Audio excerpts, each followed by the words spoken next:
This is a CBS News Special Report. I'm Margaret Brennan in New York.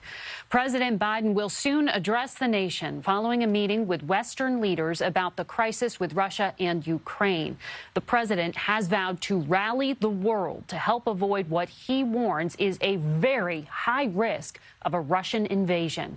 The U.S. assesses now that Russia has as many as 190,000 personnel in and around Ukraine and has already launched cyber attacks targeting banks and defense ministries. In eastern Ukraine, tensions are growing, particularly in the Donbass region, after Russian-backed separatists reportedly told residents to evacuate to Russia. The West, including the Biden administration, is warning that Russia is creating a false premise to justify an invasion and urging caution that even some news out there may be false. Let's bring in Nikole Killion at the White House. Nikole, what should we expect in these remarks from the president? Well, Margaret, we're not expecting any major announcements from President Biden, according to White House officials, but rather a state of play in terms of where the situation stands. We do know a short time ago, President Biden wrapped up a call with transatlantic leaders. It lasted for about 45 minutes, where they did discuss their ongoing concerns about Russia's continued buildup along the Ukrainian border. They also expressed their support for Ukraine's sovereignty and talked about ways to potentially assist the country. They also talked about ways to possibly de-escalate the situation, because the administration and many of its allies continue to hope for a diplomatic, solution here. So that is currently where things stand here at the White House. We certainly expect the president to address or touch on some of these topics when he speaks a short time from now. Thank you, Nikole. And we know that on that call, there were leaders from many NATO members. That's the Western alliance that has pledged to defend the areas, the 30 countries that are member states surrounding Ukraine. But remember, NATO is not sending forces into Ukraine itself. President Biden has said that is not something he is willing to do. A national security correspondent, David Martin, is standing by at the Pentagon. David, we know that all the reports from U.S. officials this morning and throughout the day have been about a further Russian military buildup. There is no clear sign of any kind of de-escalation. That's right. And there is intelligence which, in fact, apparently can demonstrate, if it were declassified, that those troop withdrawals we saw in videos released by the Russian Defense Ministry were, in fact, just a made-for-TV hoax, and the number of troops continues to go up, and more importantly, the readiness of the troops continues to increase as they move into battle positions near the border with Ukraine. And David, you see President Biden walking to the podium right now. Let's listen. Today, I made two vital calls, as I've been making for some months now. Two vital calls that on the situation in Russia and Ukraine. The first was to a bipartisan group of members of Congress who are currently representing the United States, along with Vice President Harris at the Munich Security Conference. The second was the latest in a series of calls over the past many months with the heads of state of our NATO allies and the European Union, to bring them up to date on what the United States thinks is the current state of affairs and what's likely to happen in Ukraine in the coming days, to ensure that we continue to remain in lockstep, that is, the European Union and NATO. Despite Russia's efforts to divide us at home and abroad, I can affirm that has not happened. The overwhelming message of on both calls was one of unity, determination, and resolve. I shared with all of those on the calls what we know about a rapidly escalating crisis in Ukraine. Over the last few days, we've seen reports of a major uptick in violations of the ceasefire by Russian-backed fighters attempting to provoke Ukraine in the Donbass. For example, a shelling of a Ukrainian kindergarten yesterday, which Russia has falsely asserted was carried out by Ukraine. We also continue to see more and more disinformation being pushed out to the Russian public, including Russian-backed separatists, claiming that Ukraine is planning to launch a massive offensive attack in the Donbass. Well, look, there is simply no evidence of these assertions, and it defies basic logic to believe the Ukrainians would choose this moment, with well over 150,000 troops arrayed on its borders, to escalate a year-long conflict.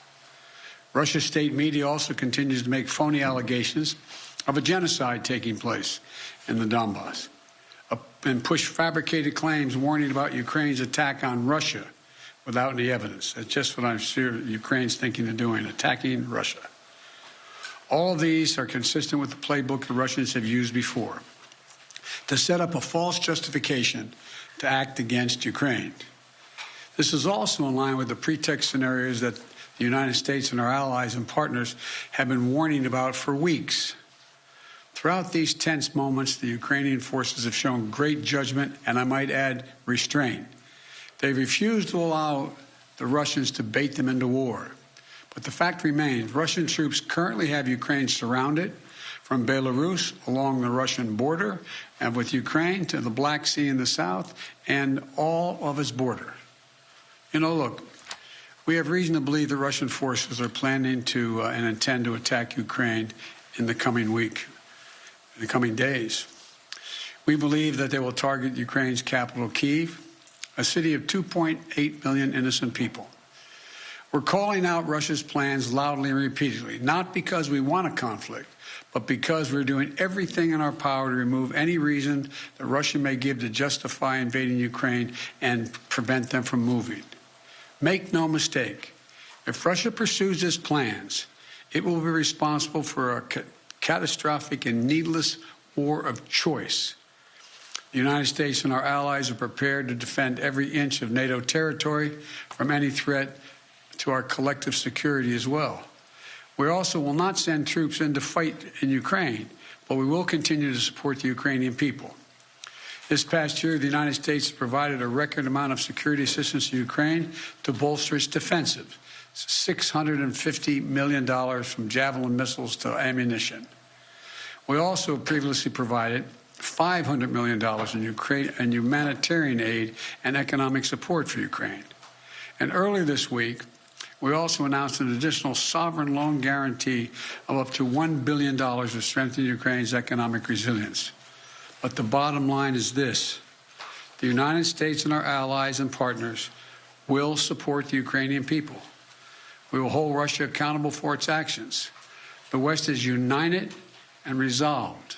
We're ready to impose severe sanctions on Russia if it further invades Ukraine.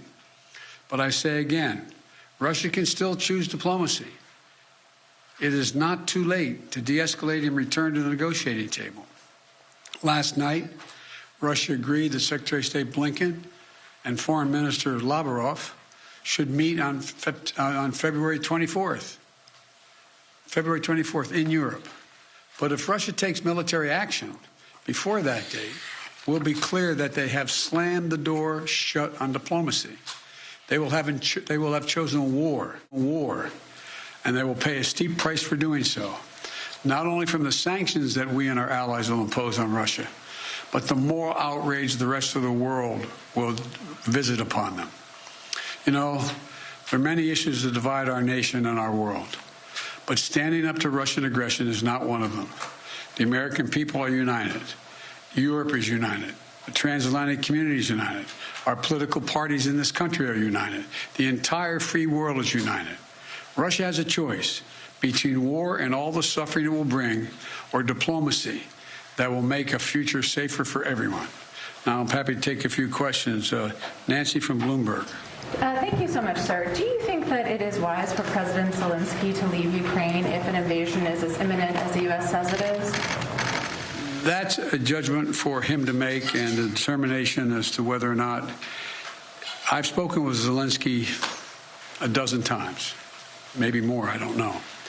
And it's in the pursuit of a diplomatic solution, it may not be it may be the wise choice. but it's his decision. And do you have any indication about whether President Putin has made a decision on whether to invade? Do you feel confident that he hasn't made that decision already? As of this moment, I'm convinced he's made the decision. We have reason to believe that. There seems to be a unanimity of spirit to do between the United States and Europe to do some sanctions, the comprehensive sanctions. But is everyone on board with the exact same sanctions that you want to do? Yes. There will be some slight differences, but none. There'll be more add-ons than subtractions. And President Putin is going to oversee some nuclear drills this weekend. How do you see that happening? What's your reaction to that, sir? Thank you. Well, I don't think he is remotely contemplating using nuclear weapons. But I do think I think he is focused on trying to convince the world that he has the ability to change the dynamics in Europe in a way that he cannot. But I don't. How much of it is a cover for just saying we're just doing exercises, and there's more than that? I just can't. It's hard to read his mind. Mr. President,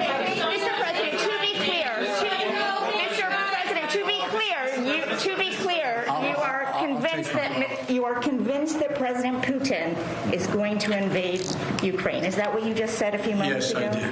Yes. So is diplomacy off the table then? No.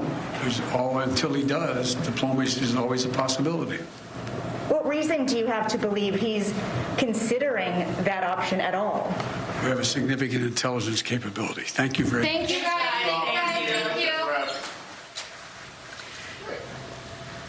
An extraordinary news conference as President Biden addresses the country and warns that the United States now has a reason to believe that Russian President Vladimir Putin has made the decision to go ahead with an invasion, an attack on Ukraine. He said, we have reason to believe, and this would be a catastrophic war of choice by Vladimir Putin, emphasizing that there still is at least the hope for diplomacy. But if Russia moves with any kind of aggression in the next few days, diplomacy will be off the table. And that upcoming meeting with the Secretary of State and Russia's top diplomat will not happen. The one is currently scheduled. I want to go now to national security correspondent David Martin, who is standing by at the Pentagon. David, a lot of really incredible information to be sharing publicly, information that the president says is really disinformation about what Russia is already doing to lay the groundwork for an invasion. And he is making clear that they are publicizing this because it is part of a Russian strategy to destabilize the country. David, I know from the sources I talked to, they really describe this as phase one of the attack. In other words, it's already underway.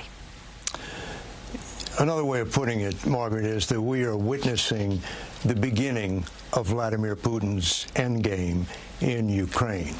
If we can call these false flag operations and disinformation, but we're not the people he's trying to convince. He's trying to convince his own population that there is a crisis in Ukraine, that this fire he set, he now has to go in and put out.